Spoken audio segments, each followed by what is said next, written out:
आणि यानंतर पुन्हा एकदा बातम्यांचा वेगवान आढावा। मनसे अध्यक्ष राज ठाकरे आणि मुख्यमंत्री देवेंद्र फडणवीस आज एकाच मंचावर येणार। महेश मांजरेकर यांच्या चित्रपटाच्या ट्रेलर लॉन्चिंग कार्यक्रमाला हे दोन्ही नेते एकाच मंचावर पाहायला मिळणार।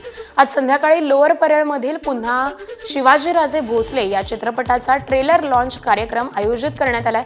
या कार्यक्रमाला मनसे अध्यक्ष राज ठाकरे आणि मुख्यमंत्री फडणवीस उपस्थित राहणार आहेत।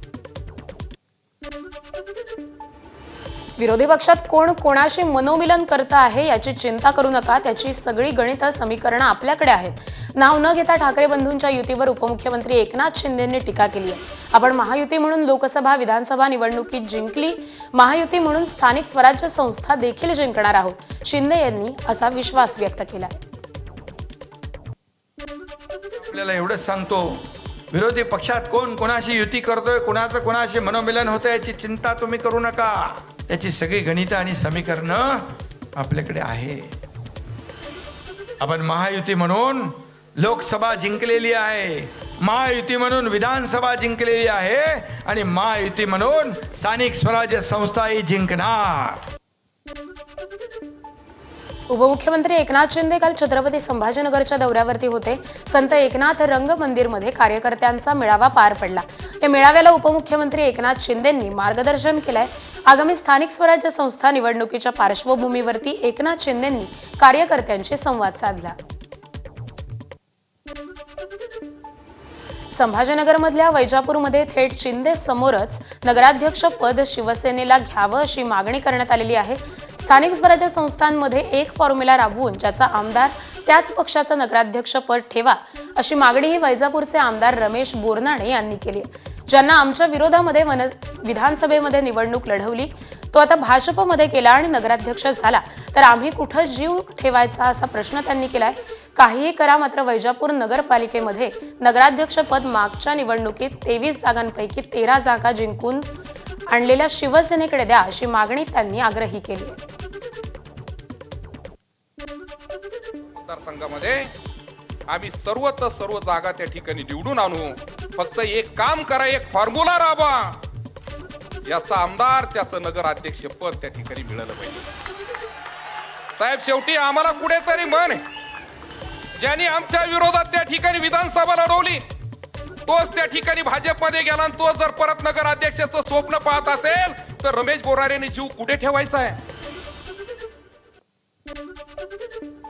शिंदेच्या शिवसेनेत अब्दुल सत्तार नाराज असल्याची चर्चा आहे। बॅनरवर फोटो नसल्यामुळे अब्दुल सत्तार हे नाराज असल्याची चर्चा आहे। छत्रपती संभाजीनगरमधील एकनाथ शिंदेंचा कार्यक्रम होता। या कार्यक्रमामध्ये अब्दुल सत्तारांनी पाठ फिरवली। शिंदे सेनेच्या गटप्रमुखांच्या मेळाव्याला अब्दुल सत्तार हे गैरहजर होते।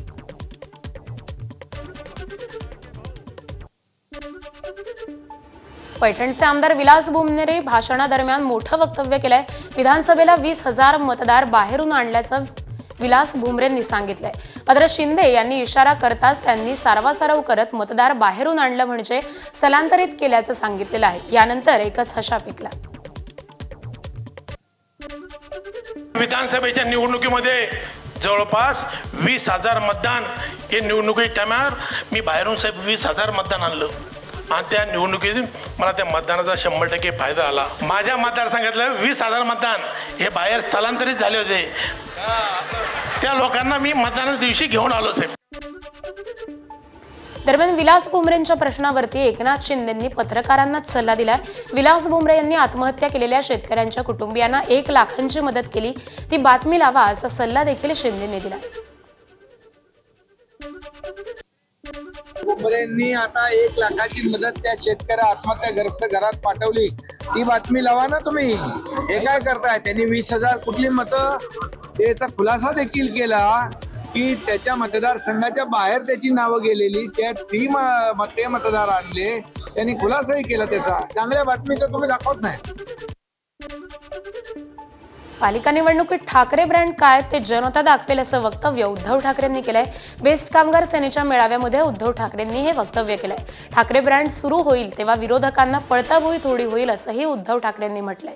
बेस्ट निवडणुकीमध्ये पराभवानंतर शुक्रवारी ठाकरेंच्या शिवसेनेचा नवीन कार्यकारिणीचा मेळावा पार पडला.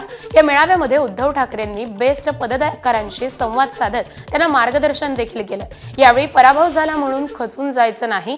पराभव हा कायमस्वरूपी नसतो. पुढच्या वेळेमध्ये आपण अधिक जोमानं ताकदीनं निवडणुकीच्या मैदानामध्ये उतरू आणि विजयी मिळवू असं उद्धव ठाकरेंनी पदाधिकाऱ्यांना उद्देशून म्हटलंय. आता बीएसटीसाठी मी काय काय केलं हे कौतुक जर का तुम्ही केल्यानंतर टाळ्या वाजवताय, तर मग बेस्टच्या कामगारांनी त्यावेळेला माझ्या पॅनलला म्हणजे शिवसेनेच्या उमेदवारांना मतं का नाही दिली हे जर आपापसात बोलून, म्हणजे इथे नाही, ज्यांनी नाही दिले त्यांना विचारा काय बाबा काय घडलं. कागदावरची सत्ता ही कोणाची असली तरी वट ही शिवसेनेची असते आणि ती तुम्ही दाखवलेली आहे. बाकीची नुसते वटवट करतात पण आमची वट असते. आणि बीएसटीची चिंता मला आहे हे वेगळ्या सांगण्याचं कारण नाहीये. घायवळ बंधूंच्या अडचणी वाढल्यात. गुंड निलेश गायवळचा भाऊ सचिन गायवळवरती मकोका अंतर्गत गुन्हा दाखल करण्यात आलाय. कोथरूडमध्ये काही दिवसांपूर्वी एका व्यक्तीवरती घायवळ टोळीच्या सदस्यांनी गोळीबार केला होता आणि त्यामुळे कोथरूड पोलीस ठाण्यात निलेश गायवळ, सचिन गायवळ यांच्यासह इतर आरोपींवरती मोक्का अंतर्गत गुन्हा दाखल करण्यात आलाय. पुण्यातील कुख्यात गुंड निलेश गायवळचं प्रकरण गुन्हे शाखेकडे वर्ग करण्यात आलंय. निलेश गायवळवरती मोक्का अंतर्गत गुन्हा दाखल करण्यात आलेला असून या प्रकरणाचा तपास आता गुन्हे शाखा करणार आहे. 2021 मध्ये सुद्धा गायवळवर दाखल असलेल्या गुन्ह्याचा तपास हा गुन्हे शाखेकडे होता. तर सचिन गायवळला शस्त्र परवाना दिलाच नव्हता, त्यामुळे आरोप चुकीचे असल्याचं मुख्यमंत्र्यांनी म्हटलंय.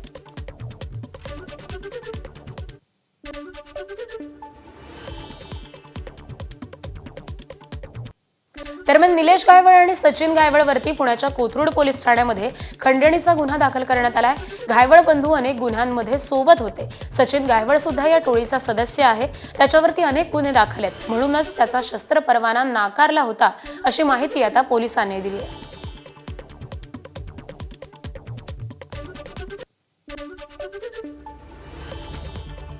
यासोबतच बुलेटिनमध्ये एक छोटासा ब्रेक घेतोय.